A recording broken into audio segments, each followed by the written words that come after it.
everyone, I'm Dr. Anu Dabar, Senior Rheumatologist at Paras Gurgaon. आज हम बात करेंगे most common cause of arthritis जो कि है ऑस्टियोआर्थराइटिस। आई एम श्योर आपने आज तक एक ना एक पेशेंट या तो अपने परिवार में आसपास इस बीमारी का देखा होगा। आज हम जानेंगे ये क्या है, क्यों होती है, बॉडी के किन किन जॉइंट्स पर इसका असर होता है, क्या इसका ट्रीटमेंट पॉसिबल है, किन किन मोडालिटी से इसका ट्रीटमेंट किया जा सकता है, और सबसे इम्पॉर्टेंट, अगर आपको ये बीमारी नहीं भी है तो यंग एज में ही आप क्या ऐसा करें कि कल को आपको ये बीमारी होने से रुके। तो इस वीडियो को एंड तक देखिएगा, ज़रूर इस चैनल को लाइक कीजिए, सब्सक्राइब कीजिए। Osteoarthritis most common type of arthritis है ओवरऑल वर्ल्ड वाइड। इस ऑस्टियोआर्थराइटिस को कॉमनली देखा गया है ये एल्डरली लोगों में या 50-55 की बाद देखा जाता है। इसके लक्षण शुरुआत में शायद कुछ भी ना हो, पेशेंट को कोई पेन कोई प्रॉब्लम नहीं हो सकती। इसमें बेसिक प्रॉब्लम जो होती है आपके जॉइंट्स की जो कार्टिलेज है, जो कि एक तरह की, अगर ये हमारा घुटना है तो इसके बीच की एक ग्रीस होती है जो विद टाइम घिसने लगती है, ख़त्म होने लगती है, और ग्रीस घिसने के बहुत सालों बाद ही इसके सिम्टम शुरू होते हैं। लोगों में ये गलत धारणा है कि ये बीमारी सिर्फ घुटनों पर असर करती है, लेकिन ऑस्टियोआर्थराइटिस घुटनों के अलावा हिप में हो सकता है, जिसकी वजह से मरीज आलती पालती मार के नहीं बैठ सकते। कई बार मरीज लंगड़ा के चलने लगते हैं। उसके अलावा बार बार पेन किलर्स का सेवन करना पड़ता है। कभी कभी ये ऑस्टियोआर्थराइटिस स्पाइन में या रीढ़ की हड्डी में भी होता है, जहाँ डिस्क के बीच की जो हमारी वो बोन्स है, वर्टिब्रल बोन्स, उसके बीच की डिस्क या कार्टिलेज डिजेनरेट होने लगती है, जो पैदा करती है एक बहुत कॉमनली देखा गया सिम्टम सियाटिका, जहाँ पीछे कमर से दर्द शुरू होकर टांग में जाता है। कभी कभी इसके साथ झिंझिनाहट या सुनपन भी हो सकता है। उसके अलावा एक बहुत इंपॉर्टेंट जॉइंट है जो अफेक्ट होता है ऑस्टियोआर्थराइटिस में, जिसे बोलते हैं हैंड ऑस्टियोआर्थराइटिस।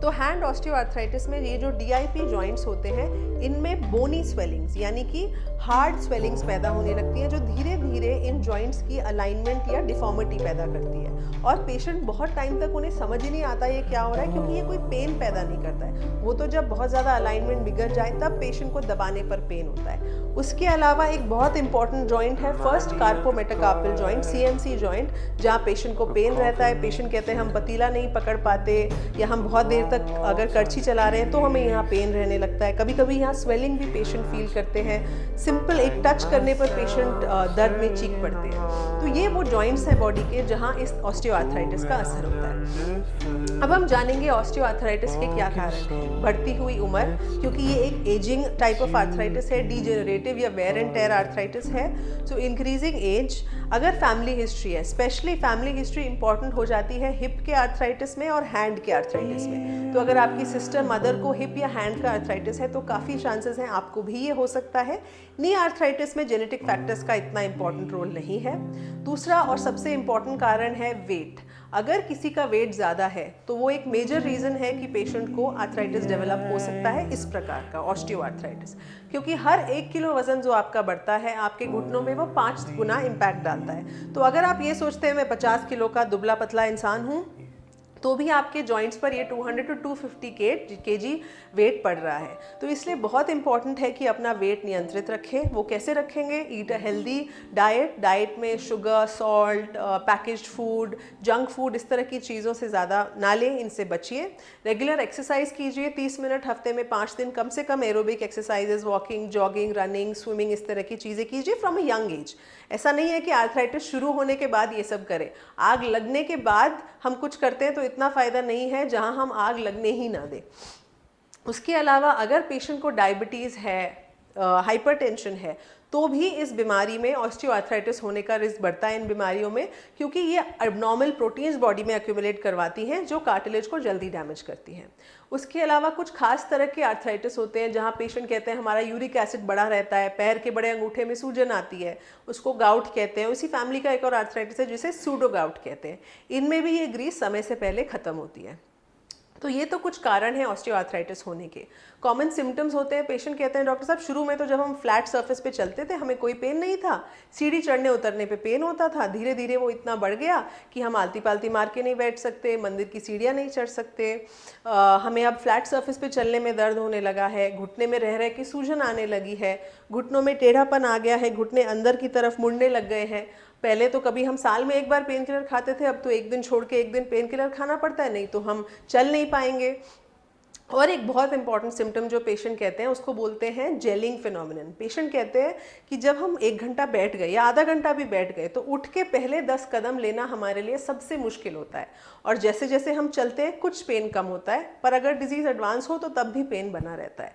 और लॉकिंग होती है जहाँ चलते चलते पेशेंट को जॉइंट अटक जाएगा, पेशेंट स्टॉप हो जाएगा मोमेंटली, जॉइंट में से कट आवाज़ आएगी पेन और स्वेलिंग के अलावा। तो ये कुछ लक्षण हैं ऑस्टियोआर्थराइटिस के। ट्रीटमेंट की अगर हम बात करें तो हैंड ऑस्टियोआर्थराइटिस के लिए एक्सरसाइजेस बहुत ज़रूरी हैं। उसके अलावा कई बार कुछ कार्टिलेज सप्लीमेंट्स दिए जाते हैं। अनफॉर्चुनेटली ऑस्टियोआर्थराइटिस एक ऐसी डिजीज़ है जहां मिलियंस ऑफ मनी स्पेंड किया जाता है रिसर्च में।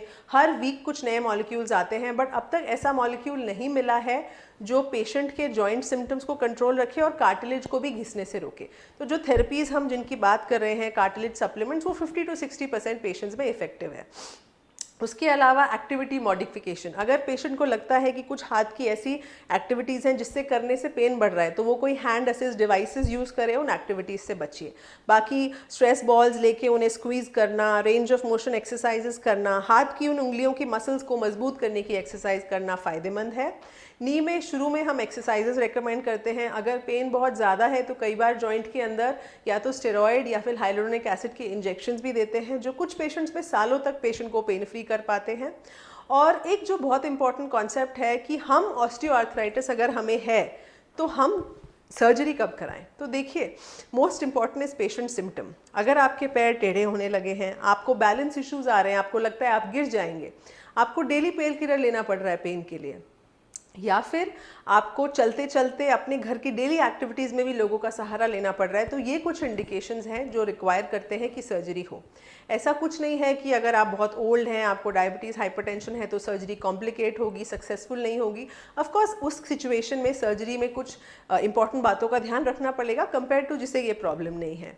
एंड मोस्ट इम्पॉर्टेंटली, अगर आपके सिम्टम्स माइल्ड हैं, अगर आपको हल्का फुल्का दर्द है जो सीढ़ी चढ़ने पे होता है, क्योंकि देखिए इन पेशेंट्स में हम सीढ़ी चढ़ना अवॉइड करने को कहते हैं, जो बहुत इंपॉर्टेंट है। इंडियन वॉशरूम माँ यूज़ कीजिए, आलती पालती मार के मत बैठिए, स्क्वैट्स मत कीजिए। ये सब कम करने के बाद भी, कार्टिलेज सप्लीमेंट लेते हुए भी, अगर आपका पेन कंट्रोल है, आपको बॉदर नहीं कर रहा है, तो चाहे आपका एक्सरे ये दिखाता हो कि आपके जॉइंट चिपकने लग गए हैं, बहुत ख़राब हो गए, तो भी सर्जरी मत कराइए। सिम्टम्स ज़्यादा इंपॉर्टेंट होते हैं, ना कि कोई टेस्ट। तो आई होप इस वीडियो से ऑस्टियोआर्थराइटिस रिलेटेड आपके डाउट्स क्लियर हुए होंगे। मीट अ रूमेटोलॉजिस्ट को दिखाइए इसके लिए। Please like, share and subscribe to this channel, and it's called doctor Anu Roberts rheuma care, जहाँ हम मेडिकल फैक्ट्स बताते हैं आपको अलग अलग आर्थराइटिस के बारे में।